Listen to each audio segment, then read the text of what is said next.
If I told you watching this video until the end can offset all the carbon emission in the world, you think you'll be more likely to do so?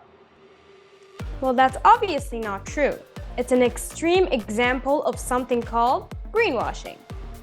Brands may be misleading you into thinking that they are more eco-friendly than they actually are, and I'm going to help you learn how to spot them. This is Kane Explains Greenwashing. Like I said, I have tools to help you spot greenwashing. Later in the video, we'll go through our greenwashing field guide, so stay tuned. Okay, greenwashing. What is that? Is it dyeing all your clothes green or something? Or washing them with plants? No, it's when a company, organization, government, or individual misleads people on their environmental practices or environmental benefits of a product or a service. So where did the term come from? You're probably thinking of a huge mega corporation. Nope, towels. It started with hotel towels. Let me explain.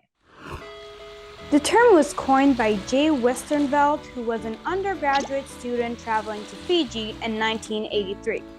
He noticed a sign in a hotel bathroom that said picking up and reusing towels would help the environment and local coral reefs. But since the hotel was expanding and taking up more land, he didn't think it really cared about the reefs. He thought he just wanted to save more money on laundry. 3 years later, when he was writing a term paper, he remembered this and coined the term greenwashing. Why do companies and organizations do this? The simple answer is another kind of green: money. People are concerned about the environment. If a company claims their service or product benefits the climate, for example, people might be more likely to purchase it. And that's really it. It's a way for you to spend more money on their product or service. There's a bunch of terms and phrases that companies use to greenwash, which you should know about. I think most kids from my age down grow up with climate change as a fear in the back of their head. I grew up in that sort of state of anxiety that you have when you're a young kid and you don't really know what to do. That's Freddie Hedegaard. He's 17. He started a company named Dung Beetle that helps small businesses get verified for their carbon capturing efforts. He's going to kick off our greenwashing field guides with a more subtle way companies can greenwash.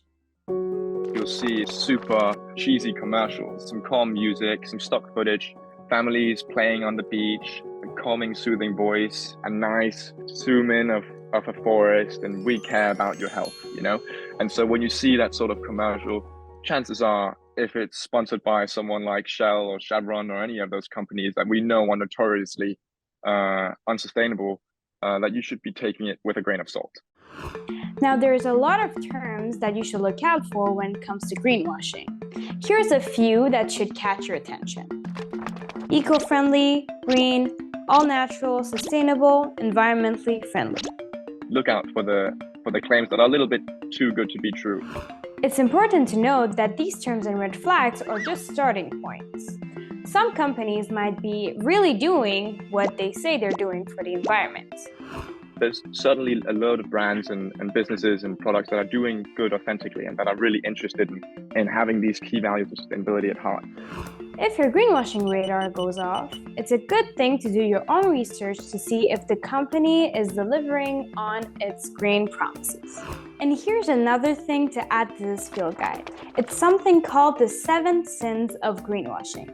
It was developed by a science company called UL Solutions. Here's a couple to get you started. The hidden trade-off.